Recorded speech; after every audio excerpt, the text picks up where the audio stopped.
Hey, welcome back to Speakeasy Sports Talk. Today we are going to be discussing if the Detroit Lions are going to win or lose their last four games. All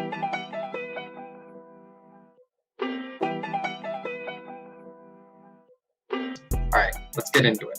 As it looks, their last four games are going to be between the Green Bay Packers, the Tennessee Titans, Tampa Bay Buccaneers, and the Minnesota Vikings. Let's kind of evaluate what kind of challenge the Green Bay Packers are.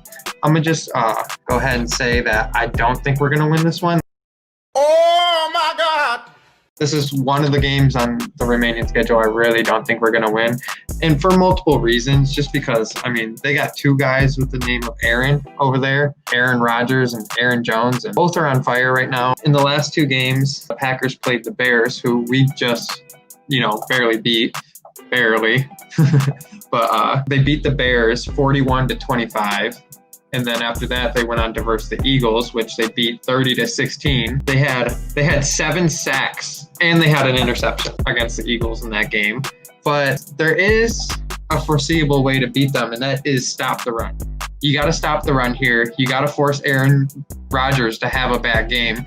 They were in that game against the Eagles. They were 4-13 on third down. So that's really not that good. If you can get them to miss those third downs and you can get turnovers on downs and you can get more points, you got to go into this game though expecting to score. You got to go into this game expecting to put up 35 points if you want any chance of winning this game. So in their last two games they scored 41 points and 30 points. So yeah, you got to go into this game expecting to score at least 35 points to even have a chance to win this game. But don't lose hope yet, because we still got the Titans. Okay, and the Titans are a good team too.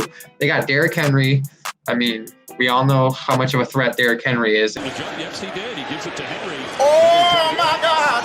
In the past two games, they versed the Colts and the Browns. They won against the Colts. They won 45-26 against the Colts. Ryan Tannehill threw for 13 for 22, 221 yards and 1 touchdown. And they were very, very balanced in that game. They're a very balanced team. They went for 220 passing yards and 229 rushing yards. They were 5 for 12 on third down, and they had 9 penalties, which could play into the arms of the Detroit Lions in that game. Let's talk about the 229 rushing yards. That is what you have to stop if you want any chance of beating this Tennessee Titans team. You have to stop Derrick Henry.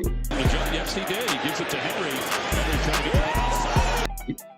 He's a bulldozer. He's a monster. It's hard to stop him, but this is where it starts. And the Browns were looking at that same thing we're looking at, this 45-26 game against the Colts, and they seen that too. They seen that 220 passing and 229 rushing. So how did they respond? They forced Tennessee to throw for 369 passing yards, but they only held them to 62 yards rushing. And the Titans ended up losing that game to the Browns. So it just shows you what you got to do. They forced Ryan Tannehill to throw the ball, and it ended up with 2 fumbles and a pick. And Browns were able to hold the ball for 36 minutes in that game. That's really what led them to the win, is just forcing Ryan Tannehill to throw the ball, forcing him to make mistakes, and locking up that run game, locking up Derrick Henry, and only holding him to 62 yards. That's what really allowed them to win that game, allowed the Browns to beat the Titans. And that's what the Detroit Lions are going to have to do if they want any chance. I think we have a good chance to win that Titans game. We are going to win that Titans game. Next, we're going to move on to Tampa Bay here. Let's see here. So the last two games Tampa Bay played, it's funny because the score is very similar in both of these games. They played two great teams. So in the Rams and the Chiefs, and in both games they lost 27-24. Tom Brady had 2 picks in both games. The Buccaneers game, same. I think we can win this Buccaneers game. If you look at Tom Brady's most recent performances, he's thrown 2 picks in each of his past 2 games. That's really the key. They held the Buccaneers, the Chiefs held the Buccaneers to 75 rushing yards, forced Tom Brady to actually try to match Patrick Mahomes, and they forced him to throw 342 passing yards. They were 3 for 9 on third down. They had 8 penalties. And like I said, they threw 2 picks, which resulted in a loss to the Chiefs. And they lost to the Rams too. And in that Rams game, like I said, they threw 2 interceptions and both teams had to punt 5 times. The Buccaneers were 0 for 1 on fourth down, and they were 7 for 14 on third down. So it shows you there's a lot of room for us to kind of come in there. Same kind of thing, though. You got to kind of come in expecting to score 30 points on this team, like kind of similar to the Green Bay team. You got to score a lot on this team to beat them. Next, we move over to the Vikings. This one's hard because obviously we quite often let Dalvin Cook run all over us, but I'm trying to shoot for at least 8-8, people. I'm not trying to have another negative season. So I'm going to say we're going to beat this team. It's going to be really hard, and there's going to be a lot of variables involved. They've been actually playing good. They just beat the Panthers, who beat us.